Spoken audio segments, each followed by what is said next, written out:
When you've got billions of dollars in your bank account, no purchase can be crazy, but some of the splurges are really mind-boggling, even for the billionaires. From priceless works of art to skyscraper houses, some of the billionaire entrepreneurs spend money on ridiculously expensive things to showcase their wealth, fuel their passion, and just spend money because they can. Without further ado, here are the craziest things entrepreneurs have bought with their billions. First off, space tours. What do you do when you've literally invested in every business market out there? If you're Sir Richard Branson, you aim for space. Richard Branson has built an empire of billions of dollars through gyms, airlines, insurance, mobile, trains, credit, media, and records. Now he's dared to dream even bigger and is looking to conquer the next frontier. Well, we know that Elon Musk has already entered the big black, but Richard Branson, who's the CEO of the Virgin Group, is now aiming to make those starry skies even more accessible and affordable with Virgin Galactic. We don't really have official sources on how much this venture is going to cost Richard, but there's no denying that the total sum will definitely be in the hundreds of millions of dollars. The company operated its first fully crewed space flight back in July 2022. For a single flight, up to 6 passengers and 2 pilots can fly, and so far the company has operated 4 test flights. When you take a look at the ticket prices, it's going to cost a whopping $300,000 for one person. If you're thinking that the company might not attract possible passengers, you're definitely wrong. It turns out various eccentric billionaires have already shown their willingness. In fact, the company is already worth $1.2 billion.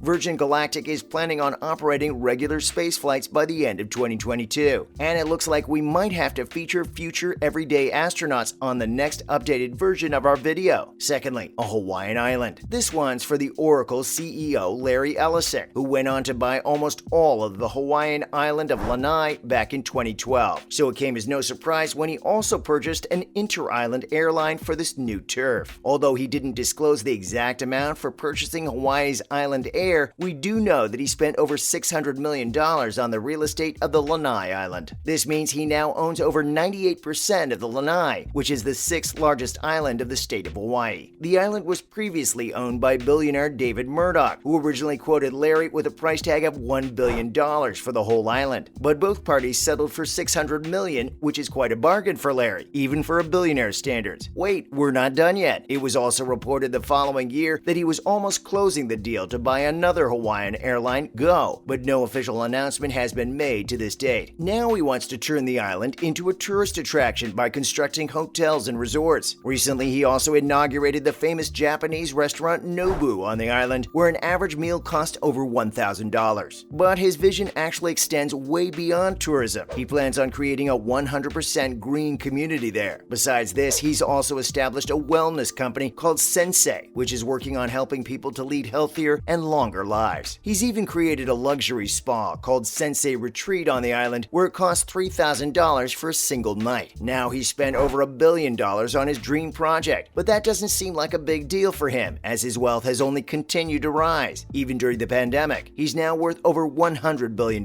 Next up, a $1 billion mansion. Mukesh Ambani is the richest man in Asia. He has a net worth of $87 billion, and he really knows how to use it. We can't possibly go through his incredibly long list of insane purchases, so we picked one for now, which is the craziest of them all, and that's his $1 billion mansion Antilla, which is not only the most expensive house in India, but also the most expensive house in the world. He's the CEO of Reliance Industries and controls an oil empire. Besides this, he's also earned a good chunk of his fortune through Geo Platforms Limited. So when he spends $1 billion on building his 27-story dream mansion in Mumbai, he received tons of criticism from the media. Well, we don't want to get into this debate of what's right or wrong, as everyone will have different opinions. Getting back to Antilla, it's named after a mythical island. The property requires a staff of 600 people for the maintenance of this 400,000 square foot mansion. It's situated on the Altamount Road, which is one of the most expensive neighborhoods in Asia. Besides this, the house also has a multi-story garage that can keep over 170 cars, along with 3 helipads. Other insane features include a ballroom, theater that can seat 50 people, and a luxurious spa. Also, a trip to space. Yes, space has another appearance on our list because the billionaires are really hell-bent on conquering the final frontier. It's Mark Shuttleworth this time. He's a South African billionaire who sold his internet security company named Thought to VeriSign for a whopping $600 million in 1999. If you convert the amount in today's economy, it'd be worth billions of dollars. Now that Mark had a lot of cash in his hands, he was more than happy to spend a good sum of it on a trip to space. So he spent over $20 million to explore the big black sky. Of course, the amount was recently put into a sober perspective, and it was revealed that Mark had to spend over $30 million to get his money out of South Africa due to the exchange control levies of the country. Then, the Washington Post. This is actually a running joke on the internet that Jeff Bezos' wife once asked him to pick up the Washington Post on his way back home one night, and the Amazon CEO took the request a little too seriously. So the billionaire announced back in August 2013 that he had purchased the Washington Post for a whopping $250 million out of his own pocket. Obviously, this took everyone by surprise, as this business venture was completely unrelated to Amazon. But he vowed to breathe a new life to the loss-making publication. And believe us, he did. Turns out his wealth of experience with Amazon helped the publication to stand on its own feet in this new digital world, as well as a preserved shark. Yes, you heard that right. It looks like aquariums are billionaires' favorite pieces of decoration. But billionaire entrepreneur Steve Cohen took the concept to a whole new level, as he bought a whole preserved tiger shark. This enormous animal is said to be 14 feet long and has been preserved with formaldehyde and alcohol. Although it was originally sold to an art mogul named Charles Saatchi for just $80,000, Stephen didn't hesitate to spend over $10 million on acquiring this piece. See, this isn't just any other tiger shark. This unique contemporary art has been given the name of the Physical Impossibility of Death in the mind of someone living. Now, that's a long name for a pet. Wait, did we mention super yacht? It's no secret that the world's elite love to showcase their wealth by spending millions of dollars on yachts. But if these boats are really a competition, then Russian billionaire Roman Abramovich wins here, hands down. He owns some of the best toys, including an ice boat, a Boeing 767, and the Chelsea Football Club. But the greatest possession of them all is his claim to the world's most expensive and largest yacht, called the Eclipse. Built in 2010, this luxurious boat has an incredible living space of 6,000 square feet across 11 staterooms and suites. If Roman ever misses his beloved yacht when she leaves the port, he doesn't have to worry. He can easily park his helicopter on his helipad that can accommodate 3 helicopters. Also, he doesn't have to sweat a bit when he needs to leave the boat in the deepest waters, as it has been equipped with a 3-person submarine that can dive to 160 feet. And finally, an expensive violin. In 2008, one of the world's most rare instruments was used for the first time in 7 decades. The audience was described as the cream of Moscow society by The Guardian. They were invited by Maxim Viktorov, who's a wealthy lawyer and an avid violin collector. In fact, he's well respected among the Russian elite. That night, a skilled artist performed the rare Viktorov's new Guarneri del Gesù, which is one of only 150 surviving 18th century violins created by Giuseppe Guarneri del Gesù. They are thought to be the only violins more valuable than Antonio Stradivari's remaining 600 masterpieces. And if you're curious about the price, several sources have revealed that it cost Maxim $4 million to get that rare musical instrument in his hands. That's a wrap for this video. Which one of these insane purchases shocked you the most? Let us know in the comments below. Make sure to give this video a thumbs up and subscribe to the channel for more amazing and exciting videos. See you in the next one.